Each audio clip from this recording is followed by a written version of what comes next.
In the spirit of starting simple and then adding complexity to a painting, a fantastic way to render is to simplify the object first into a planar analysis. The next pass is to take that faceted shape and then to smooth it out into the rendered form.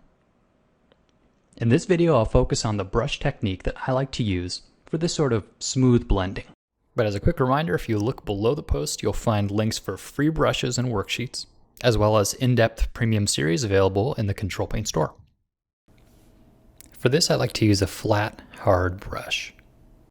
And because it's got some directionality to it, I'm going to need to keep this brush palette open to the Brush Tip Shape tab while I work. This will allow me to change the brush tip angle by manipulating this thumbnail here that you can see.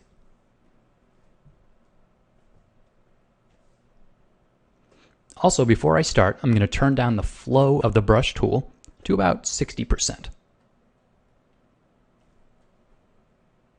This means that I'll be letting less pigment out of the brush at a time, which will make for some softer rendering. In order to smooth out this planar analysis, I'll be using on-screen mixing with the brush tool and the eyedropper. And you should also note that I'm making sure the brush tip angle is perpendicular to the form. This helps me make sure that the brush marks will work with the form and not fight against it. So the first step is to make a new layer, and then on that layer, I'll be painting with this sampled color from the left face. And I'll pull the paint across the threshold, and in doing so, make that transition. And now I'll select some from the center face and paint that back in the opposite direction. And I'll start one last time from the left face, sample there, and paint back over the threshold. And when I'm done with all this, I'll switch to the eraser tool and erase away what I don't need. You could also use a mask for this if you wanted. So you can see the technique is pretty straightforward. Now that you've seen the theory of this brush technique, let's give it a try on this apple. So I'll make a new layer and pick two facets that I want to blend between, and then line up the perpendicular brush tip. Now I'll sample from one and paint towards the other.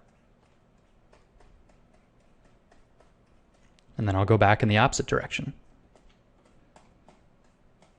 sampling from the middle and pulling it over across the threshold.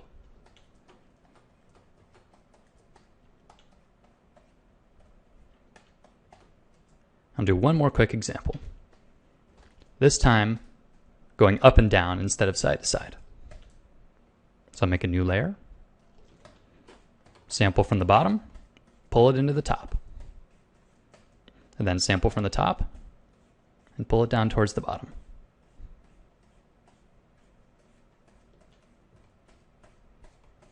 So it's a back and forth push and pull like this, and eventually you'll smooth out all those transitions between those hard facets. And since this process is pretty straightforward, I'm not going to bore you with blending the entire apple. So go ahead and download the file that I provided at the bottom of the post and give it a try yourself. This is one of those techniques that just takes a lot of practice, so don't expect to nail it on your first try. Have fun painting.